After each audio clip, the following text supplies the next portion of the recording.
So obviously, you've heard my opening. We send our condolences to everyone. But what we do know, and I would caution you, though, I would reject the notion that this is obviously a result of the USAID cuts and that kind of funding.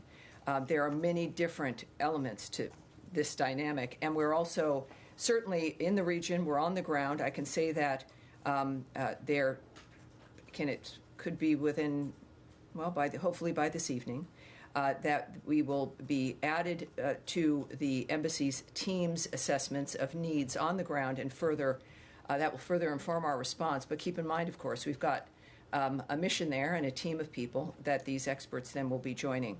And as people know, we're providing up to $2 million through existing humanitarian partners in Burma who are working right now to support the earthquake-affected communities for the emergency shelter, food, medical, and water. So people are on the ground. We have partners that we are working with to facilitate the nature of things as they're happening at this point.